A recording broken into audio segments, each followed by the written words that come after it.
Të dashur shqiptar, këngëtarja e shquar Dua Lipa ka ngritur një librari të jashtëzakonshme në Portugali. Dhe tani, ajo shet aty libra të ndaluar të cenzuruar që lidhen me historinë e Palestinës. Nuk ka aty asnjë libër të vetëm për familjen Jashari, heroin të luftës së Kosovës.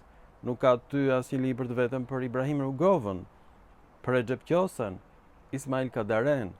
Nuk ka aty asnjë libër për gjuhën shqipe, për autorët e vjetër të Shqipes, dhe unë dua që publikisht t'i adhuroj librin tim, Dua Lipës, është fjalori gjuhëve indo-europiane ku përfshihen 800 fjalë të gjuhës shqipe, fjalë të trashëguara. Ky fjalor është përgatitur nga Norbert Jokli, Gustav Meyer, Holger Petersen, Krahe, Kreshmer dhe gjigant të tjerë të gjuhësisë.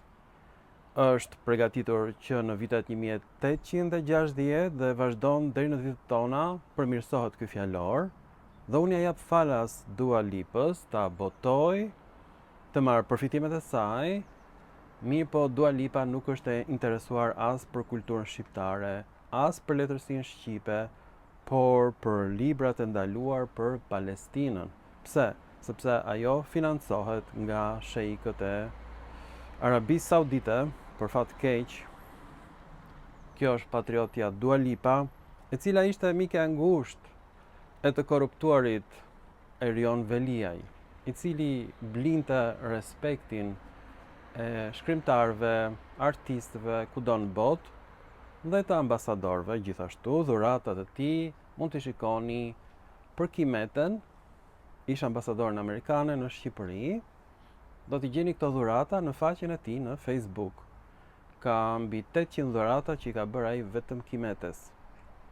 Të gjithë ambasadorët amerikanë që kanë ardhur këtu janë pasuruar dhe së shpejti do vi të pasurohet një general, mezi që po pret të vi ai ta shantazhoj kryeministrin ton shqiptar, i cili është gjithashtu edhe kryetari i Bashkisë së Tiranës njëkohësisht, edhe kryetari i të gjitha bashkive të tjera në Shqipëri, një autokrat i vërtet. Dhe Dua Lipa s'ka thënë asnjë gjë për protestat patriotike, të cilat janë pikërisht kundër blerjes së Zvërnecit dhe Sazanit nga njerëzit e Shkretëtirës. Dua Lipa nuk është prononcuar, por asaj vjen keq për fëmijët palestinez, asaj nuk intereson gjuha shqipe, asaj interesojnë librat e cenzuruar për Palestinën. E kuptoni kush është Dua Lipa apo jo?